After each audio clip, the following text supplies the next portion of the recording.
Let me start with this. If you were a physician and the oceans were your patient, how would you grade their health?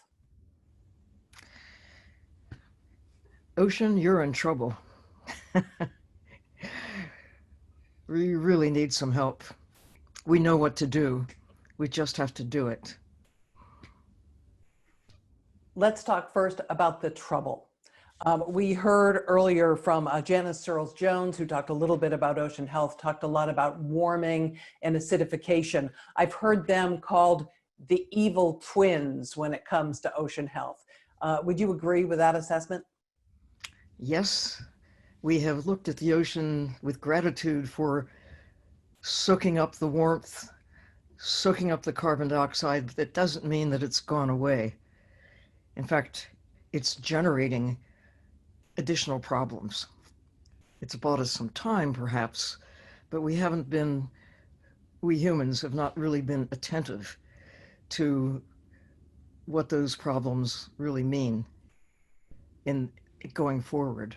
We just seem to take the ocean for granted and think, as we have thought throughout our history, the ocean is simply too big to fail, that we can't harm the ocean, except now there's plenty of evidence that we have.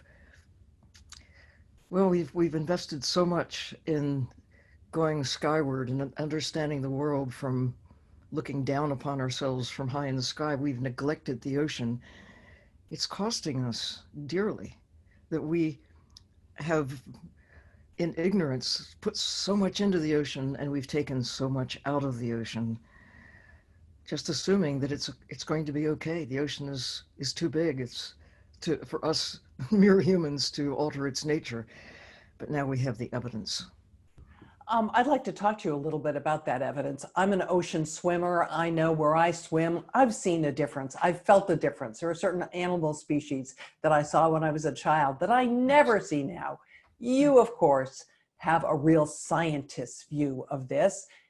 When you dive, when you're around the ocean, what changes do you actually see? Well, people ask me sometimes, where is the best place in the world to go diving? And I say it's almost anywhere 50 years ago, that the changes are so rapid. Our ability to alter the nature of nature through the combination of what we have put into the ocean, from excess carbon dioxide to all of the things that you heard about in the previous presentation from Janice Searles-Jones. I mean, she really put it out there, the avalanche of plastics that did not exist when I was a child. Now they're everywhere. It seemed like such a good idea at the time. All of the pesticides, the herbicides, the things that, again, seemed like such a good idea when they came on the market, but we have overdone it and not understood that when those chemicals flow into the sea, they don't just go away. The other part of it is what we've taken out of the ocean. It has profound impacts, not just on individual areas, but it relates to climate, stripping the ocean of wildlife. Now, Janice talked about blue carbon, but she focused on the plants, the mangroves, the seagrass meadows, the marshes, which is all really important. But the biggest green on the planet is actually out there in the ocean. The tiny little organisms, phytoplankton, that generate oxygen, capture carbon, and drive the great ocean food webs. Every single living thing, of course ourselves included, we're all carbon-based units. When we take fish out of the sea, and shrimp, and lobsters, and clams, and oysters, all those things, we've overdone it. I mean, we're talking about huge quantities of life that have captured and hold, and when they ultimately go the way of all living things, they sink to the bottom of the ocean, sequestering carbon. We've broken those links. We've broken the food chains by taking the sharks, 90% of the sharks that have been around for 400 million years, are now suddenly in serious trouble. We look at the tunas. Nobody really seriously thought of tuna as something that would be an important thing for humans to eat. When I was a child, a few people did. But now the appetite through marketing has become so effective that bluefin tuna, as in particular, has dropped from where it was when I was a child. In the Pacific, the number under 3% of what was there in the 1980s. In the Atlantic, similarly, it's not just the big tunas, the bluefins and the yellowfins. It's the fish that we take generally that we put on our plates. We think of that. It's just like farming. You know, we harvest the ocean, except we're not harvesting the ocean. We're out there like hunters as predators. We are stripping wildlife. We used to do that with birds. We don't do that anymore, but we do it with the ocean. We're stripping a lot of it and not eating all of it. A lot of it is just bycatch, right? It's just waste. Habitat destruction in the way. You know, I'm not anti-fisherman. I'm a great champion of, I see local communities. I see the long history of working with the ocean, but that's not the case anymore. They're industrial fleets that are out in the high seas and even in the coastal waters of this country and around the world that are taking far more than the ocean can replenish. You've talked about creating what you called ocean hope spots. First of all, what are they? Explain. Well, not a new idea, but it's maybe a new twist. That is protecting the ocean the way 100 years ago, a little more than that, in this country and around the world, having parks, protected areas where we respect the wild things, serves as a model of how a healthy system actually works. And it gives back to all of the surrounding areas. We don't have enough of the land really embraced with care, something on the order of 15%. We ask a lot of the land, trees, all the rest, to generate food, to generate oxygen, to capture carbon. But the ocean does the heavy lifting in terms of maintaining, safeguarding the basic processes that make Earth habitable, driving the climate cycle, the carbon cycle, driving the water cycle. That's what we're talking about today. It's where most of the water is. It's also where most of the water goes into the atmosphere and then falls back on land and sea. So how much of the ocean is protected? Well, again, you heard Janice answer that question if you were listening, that overall it's, about 2% of the ocean is safeguarded so that even the fish have a safe haven. It means 98% of the ocean is open for exploitation. She also mentioned a 30% figure. Is that your goal as well? How much of the ocean you'd like to see protected? Well, I put it this way. If you think of the ocean as the blue heart of the planet, and it is, how much of your heart do you want to protect? Well, 2% is definitely not enough. The goal this year, the United Nations, has been 10%. That's a good start. Actually, if you conclude all the forms of protection, it's a little north of 7% has some form of protection, only about plus or minus 2% fully protected. 30% is a goal that is now endorsed by the United Nations and many organizations and individuals around the world who really think that we can get there. 30% by 2030 as a milestone toward at least half of the land and sea by 2050. But for me, I say, look, you have to take seriously all of the ocean, all of nature, and protect it as if your life depends on it, because, it really does. Hope spots are really like national parks, like the protected areas that we do have in the ocean. And this country, and I'm in California right now, this state has independently of the national policies developed a network of fully protected areas in the coastal region under state jurisdiction, which is a really thoughtful and a positive thing. But not all places that are worthy of protection are in great shape. It's a good place to start. Places that you know are already in good places that are like they were 50 years ago, and you can find such places. I But saw somebody describe this idea of sanctuaries. They weren't talking specifically about your hope spots, but the sanctuary idea.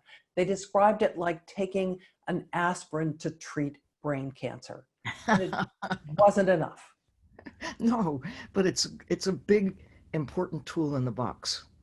And for example, among the really healthy places that are hope spots are the waters around little island country of Palau.